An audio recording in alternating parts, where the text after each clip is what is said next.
Queríamos saber, Jan, cómo es esa sensación que una y otra vez te llegan nuevos binomios, no los conoces, rápidamente tienes que ver cómo enfocas sobre detectar sus debilidades, sus fortalezas y enfocarlos en el momento idóneo adecuadamente para que brille ese binomio en un concurso. Eso para él es mucho estrés, es también la gracia de todo esto. A ver qué nos cuenta Jan.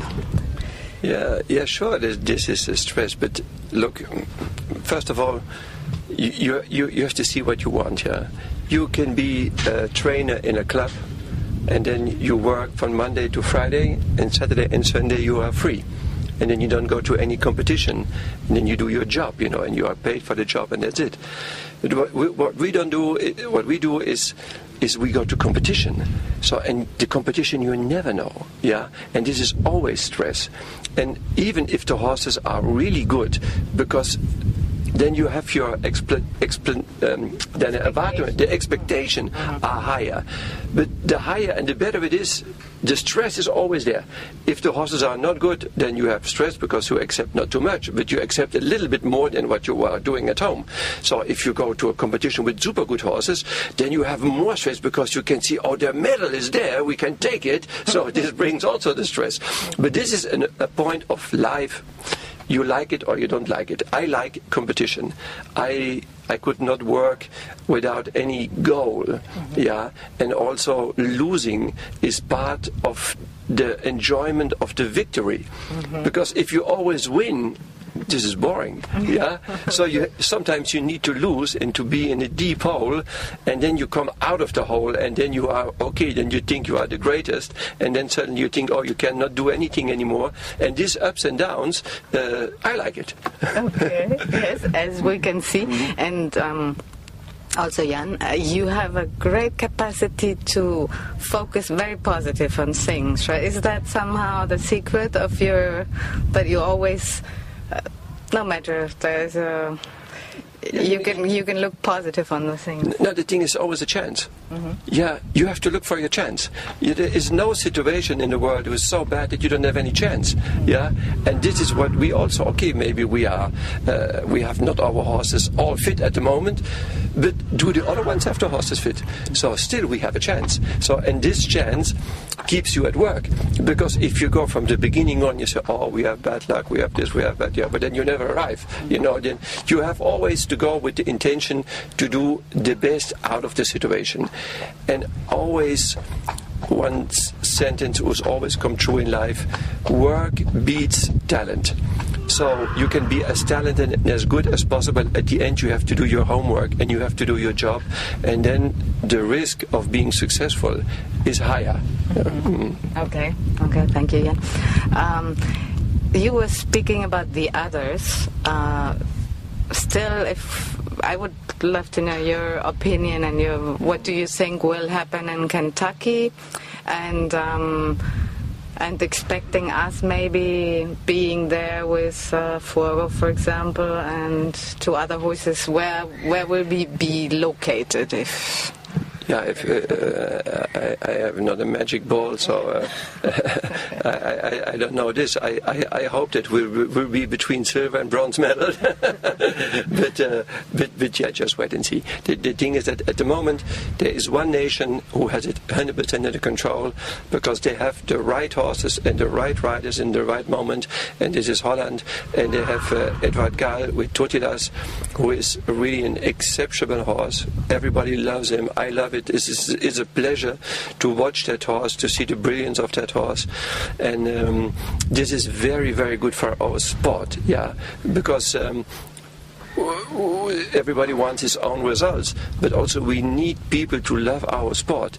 And what Holland do at the moment, they are promoting our sport, but they show how beautiful the sport can be. And also Adelinde, I saw her last week in Hickset, and she was doing a Grand Prix. God, I think it's not possible better. And she get incredible high marks also in the Cure. So they have these two top combinations who go easily over 80%. And it's just the the best thing what can happen to us, yeah, because we can go in their Fahrwasser, you know, follow them. Yeah, they just bring the dressage more near to the public, and but also from the other side, we have also to look for young horses and for young people, because I think at the end what we have to do is sport is something about young people. And we have to look for new combinations, and we have to work that not the ones that we have at the moment. This is top that we have them, but we have to look what is coming behind. And this is very important that we have, I think I see in Spain, very good young riders and juniors who are super engaged.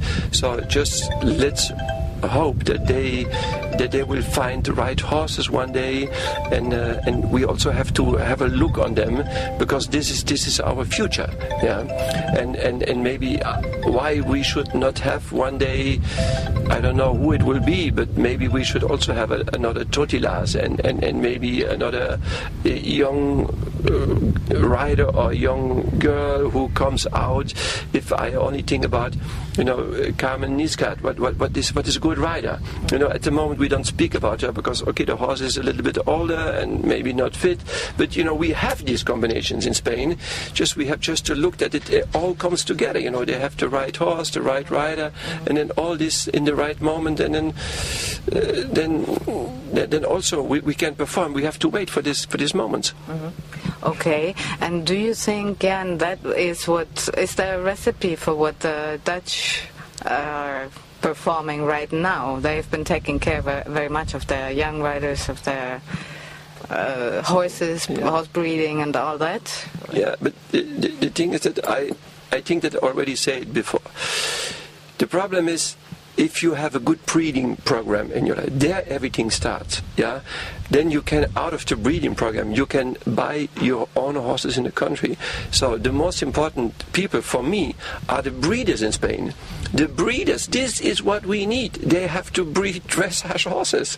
And then we can find them next door, yeah? And this is so important. And it's not that we only look at who is at the moment in the top and who will be in the next competition. Okay, this is a moment, but there is a next year, another year. There's Olympics in London, then the Olympics in 4 years.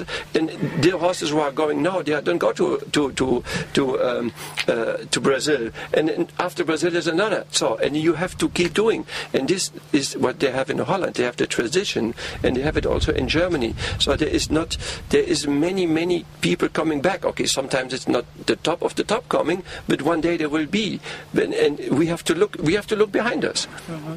Okay. Mm-hmm. And what would you say right now to the situation, Germany, Holland, the Germans? Do you think they will be back? Can you see this here, or what happened there? No, they will 100% not be back this year. Oh. Yeah, and I think also until London, I think we lose it if not something special happens, if they don't sell the horses or whatever. Then I think that the gold medal is gone.